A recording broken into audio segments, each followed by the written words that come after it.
Started, I will hit the record button. Hello, everyone. This is George Diaz, and I'm bringing you another episode of Let's Talk Community. And this week, or this episode, I have a real treat for me anyway. I've got Micah Mitchell as my guest. Micah, how are you? I am doing very well. Thanks for having me, George. Now, I have to share with everyone why this is a big privilege for me. So if I go back to the spring of 2011, I had just incorporated my Larry Jacob business, and I was just trying to figure out how do I do a side hustle to make a little bit extra money. And I flew out to Phoenix, basically on a very shoestring budget because I was kind of broke. And I attended Infusion Con, was what it was called at the time. And this was the yearly user meeting or user convention that Infusionsoft used to run. And I saw this guy on stage. He still looks young. Back then, he's probably mid-20s. I was not even quite 50. And here's this young guy telling me about WordPress and this membership site thing that he was doing. And I didn't quite understand the whole membership site thing, but he said, if you're not on WordPress, you're in trouble. You really need to get on it. And that was really the beginning of me kind of learning more. And then I joined a mastermind that him and Bob Britton and Grant James? Yeah. These guys, and that mastermind blew me away. And from a community standpoint, it was a huge community for me. And I figured it'd be a great addition to what it is that we have. So probably a tough introduction to live into, right, Micah? Yeah, but that's all right. So, Micah, why don't you share? Because I mean, most people, unless you've been, even if you're a Keap or an Infusionsoft user now, and you don't have a history, you probably don't understand what that community was at the time. It was really powerful, and you were at it from its very infancy, right? Yeah. So when we talk about the Keap and Infusionsoft community, they had obviously their employees, but then outside of the company, there was people like you and me who were users, and there were people who were partners in different things. And they somehow had always just done such a good job of that, so much better, I feel, than all of their competitors and the people around them. They just always had user events, partner events, and things like that, where that's how you and I met, and you and I were just mentioning another friend, mutual friend, who had given you the microphone you're talking on now, and just people who became genuine friends, not just business associates. So it's a really cool community. Yeah, and here's the thing: when I showed up, now I got a computer science background. I worked for IBM, Compaq Computers when they were a thing. Did a lot of work as a Microsoft partner. And I remember going to the Infusionsoft conference figuring it was probably going to be a bunch of geeks, people who were very technical. And from my experience, people who were going to keep their cards really tight to the chest because we saw each other as competitors and threats to our business. And nothing could have been more different because everybody was out there just trying to help everybody, which to me was just an incredible breath of fresh air. Yeah, it is weird that you mentioned that, because when I think about it, so many of the people there are technically competitors, right? No, we are all competitors, yet people are just like, oh, here's how I do it. Yeah. Yeah, everyone's really generous and friendly. It's a cool community. As a matter of fact, I remember being in a conversation with you and the lady that runs Access Ally, who you guys are pretty much direct head-to-head competitors. And I remember watching you guys talking, and you guys were sharing what I would have considered serious, intellectual property secrets, intellectual secrets. And you guys were going, no, we do it like this. No, we do it like that. And I'm going, this is just so different from most of the competitive environments that I have been in. I wonder how much of that comes from, for example, with Natalie, the WordPress space being kind of open source and the WordPress community also being big, because we're talking about Keap. And then you add on WordPress, they both have a community feel, where WordPress even has an open source feel. And especially, it's interesting you mentioned that with competitors, because I've always talked to all my competitors really openly. And it's not that I'm trying to hurt myself by talking to them, but it's more like, you open up to them, they open up to you, you both learn and get better. And there's not a lot of other people I feel, besides your competitor who understands the exact situation you're in. You know, they really get where you are. And so you have a connection with that person, I feel. And they're all really cool and friendly. I've never met one who's, you know, withholding or rude or that sort of thing. Right. And again, as I start looking at my business, when I was in the MAG group, and it's not MAGA, it's the MAG group, Marketing Automation Group. And that to me really, and as a matter of fact, I have an episode where I talked about how that challenged me as a business owner, because you had this community of people that were there to support you. And you were running with the first company you were with doing membership sites. And I remember you drilling me going, George, you know, websites, learn this because this is really growing and it's going to be a thing. And I think I blew you off a number of times, but you were persistent enough. And then because I had a mutual customer with David Bullock, this is way before you guys formed this company. That was another real synergistic, because he was doing one part of a project, I was doing another. And then he said, hey, there's this new thing called Membarium that the customer wants us to use. And I'm going, dude, I'm cool as long as, you know, someone teaches me, and I'm also kind of being reimbursed for double work and things. And that was another way to kick off the relationship we now have with Membarium. Yeah. So for those listening who don't know Membarium, that's a company David Bullock and I founded, and you were one of our, I think, first certified partners, and you've been a certified partner forever. Yeah. Melanie Moore will stress the fact that she was the first one. I'm the second one, because I think she beat me by a week or two. Well, among that first group is just people like, yeah, you, Melody, just friends. And it's funny because I've never, you know, I've recognized the community aspect, but as you and I are talking more deeply about it in that space, it is pretty unique, because I've gone out to a few other similar companies, and like you alluded to this with tech people, sometimes they're a little bit protective of their information. And yeah, it is really different. It's like you can still learn there, and people are nice, but they're a little bit guarded. So you don't get as deep, and the friendships don't grow as quickly. You can still make them, but it's interesting in the Infusionsoft community also to see new people come into it and just how immediately adopted they are. I have a guy, Ben, and I took him to Icon just this past fall. And it was so funny because it took no time for everybody to just start harassing him and giving him crap and making fun of him in a good way, like being a, Sure.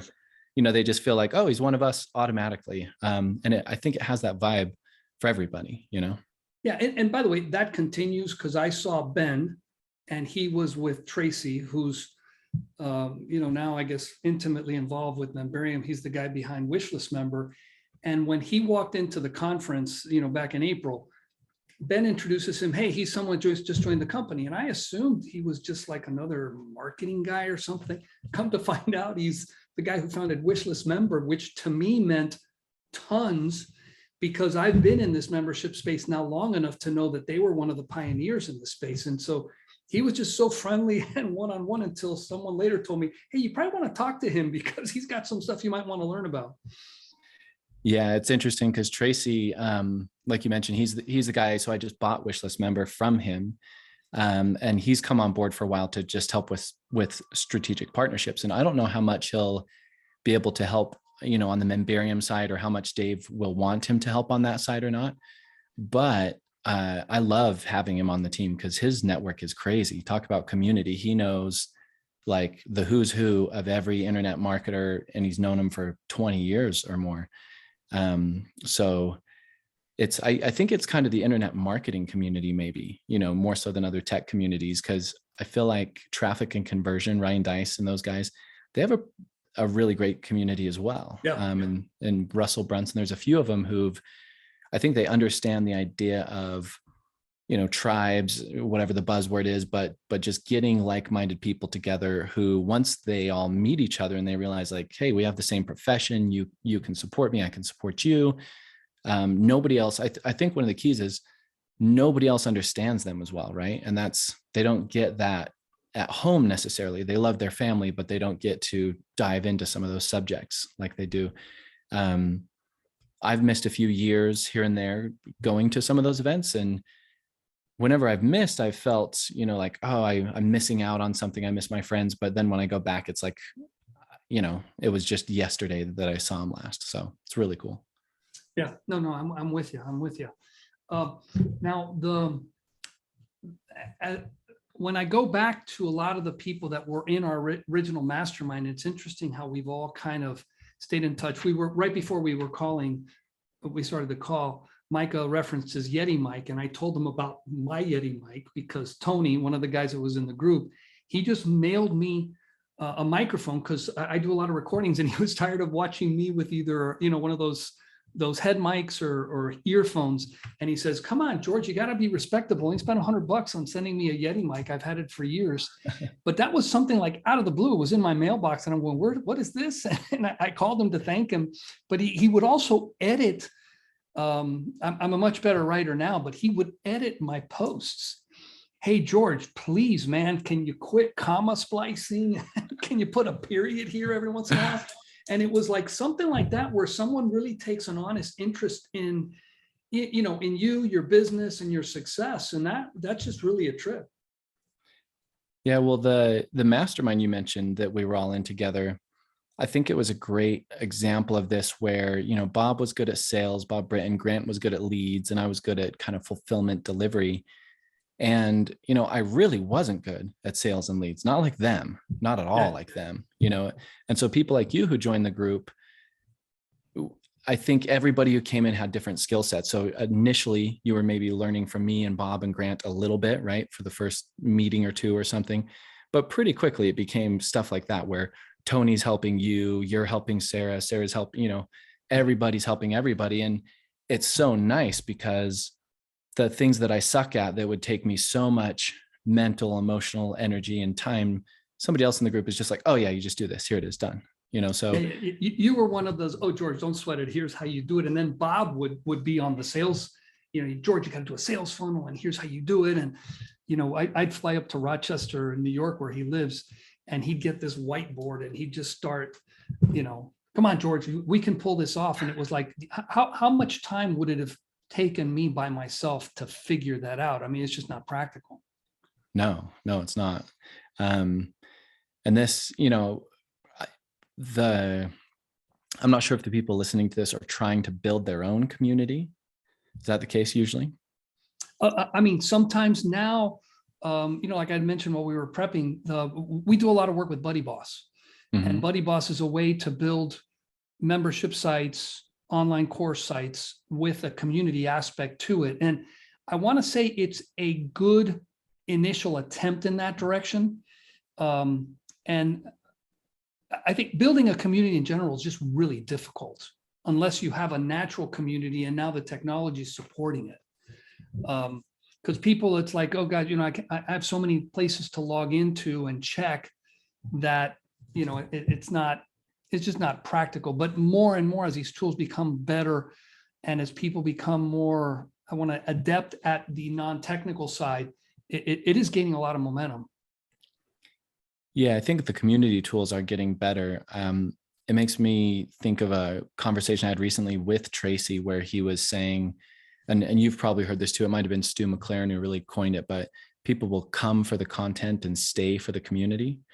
And so I just wondered, a lot of the people on here, if they have a tool or like in a religious sense, it's a book, right? Or a doctrine or something where people are really, they're coming for maybe the subject matter or the growth or the transformation.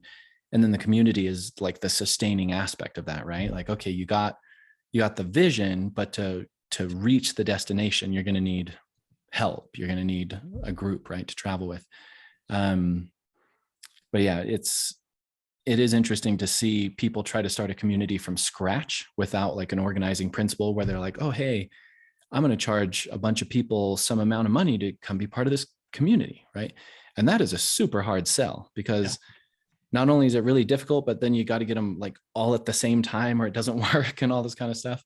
I really do like it more where someone's built up a following based on some sort of product or service or idea, like central thing. And then the community maybe starts to form on its own, or it's like, oh, there's a potential for a community. and then you apply the tool to help facilitate it, and it becomes robust, and people are really interacting and helping each other efficiently, versus, like you're saying, having to log into multiple places or having a hard time accessing each other. So I feel like you got to get a central theme going, and then a little bit of it stirred up, and then empower them with a bunch of tools. And then just think of, to keep it really simple, if you set up a private Facebook group, which is kind of the simplest, and the easiest way to set up, what I consider a community. Because, assuming your audience is on Facebook, and in most cases it is, it ends up being a natural place for people to hang out anyway. So because of that, then, people know how do I log into your portal? It's like, no, just go into Facebook and go to my group. And that's kind of a natural thing. I think there's a lot of efforts to pull people out of there, but I'm 100% with you. The community has to be around something else. And as a matter of fact, just like the mastermind group, there was a point in the mastermind group where I probably learned as much as I was going to practically learn from the formal mastermind group. But the team that you guys had put together, and the number of relationships I had, kept me in there much longer than I likely would have stuck around. And even to this day, I do a lot of business with Sarah Laws, who was one of the people in that group. We mentioned Tony, but there's 3 or 4 of these people that I bump into all the time. And it is unique in that we get each other's business much more so than anybody else. I can't talk to my wife. I can't talk to my brother who's in his own business, because they just don't kind of get it. It's almost like when you start explaining stuff, their eyes kind of gloss over, like I have no idea what he's talking about. Yeah. Yeah. And that's when I first went to one of these and was like, wait, there's other nerds like me. I thought I was alone out here on the internet being weird, like learning HTML and all this kind of stuff. But they're some of the funnest people. It makes me remember like Jermaine Griggs, one of the early kind of guys, and just like the smartest, nicest, like it's such a privilege to know kind of person. And you would have never known it because he's a piano teacher. Yeah. And it's like what the guy did with your product was like, I don't think you guys ever dreamed that anybody would use that tool that way. No, he's a genius. And yeah, just what is it, like the rising tide raises all the ships. I feel like that's what we all got to experience. We were all just along for the ride. And at the time we were, I think, just slugging it out in our own ways. But looking back, it's like, wow, we were really, really blessed, Yeah. And you were blessed with this cutting edge tool sets and ideas that, you kind of assumed everybody knew what they were doing, but we were all kind of just struggling to figure it out. And just for example, Bob Britton, can you imagine someone winning top marketer when what you run is an auto repair business? This is what, 2008, 2009. And he was billing people for their repairs before they showed up. He had their credit cards. He was doing stuff that you're kind of going if you can do this in an auto repair shop, you can do it anywhere. And again, Jermaine, he was teaching, he had an online piano teaching program, and he was messing with auto dialers.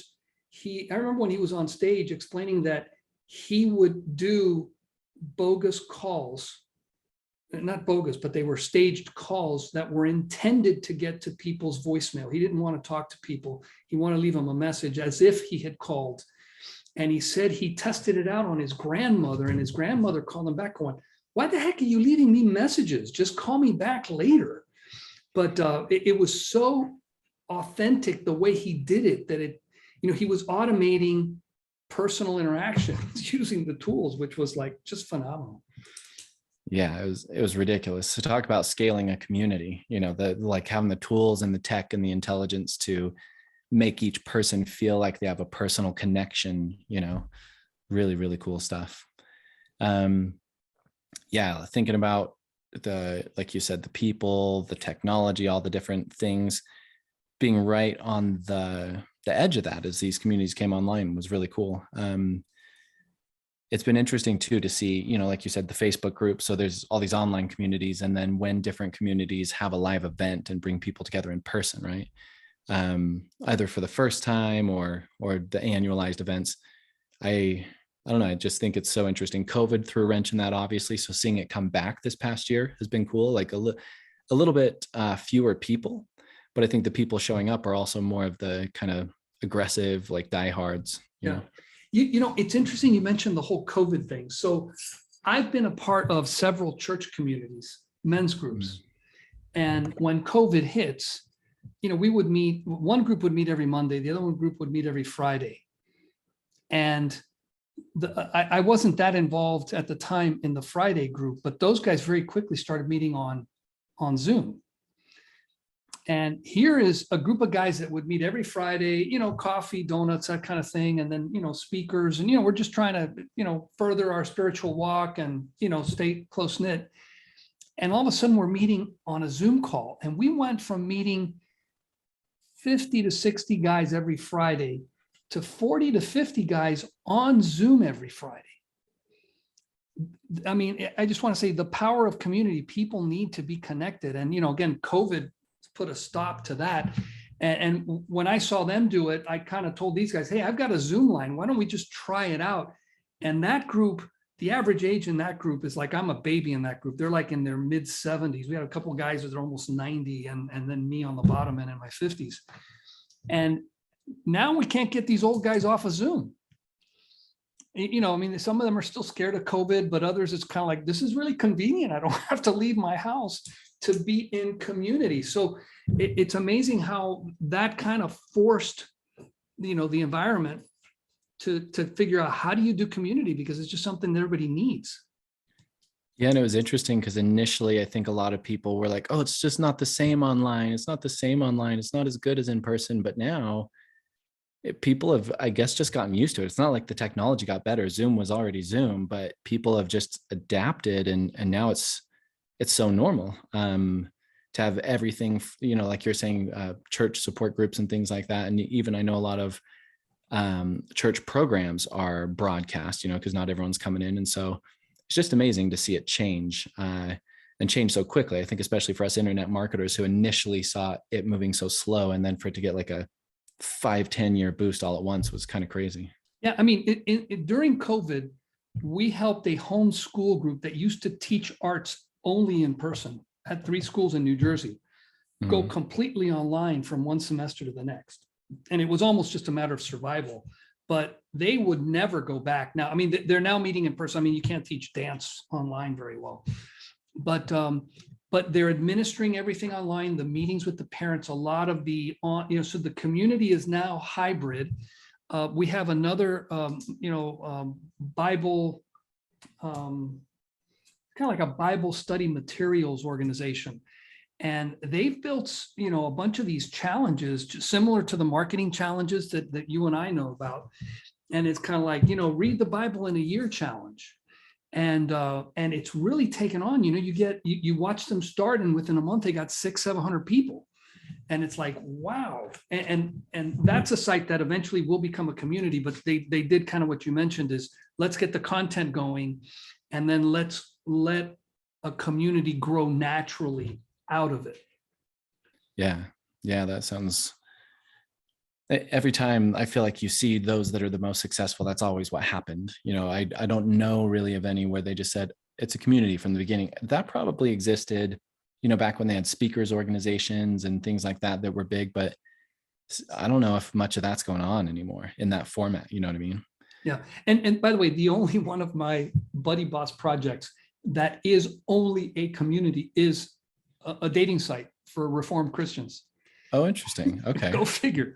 And when they approach me, it's like, no, we built a Buddy Boss site for dating. And it's like, really? And so we took it over and we've helped them enhance it. We're going to be working up with Wishlist on that one. But it's like, go figure. And it ends up that we, just because of my background and everything, we've just attracted a lot of church types that are doing some really ambitious stuff using the tools and the potential for a community. That's really cool. A dating site definitely does make more sense for like just a natural community type thing.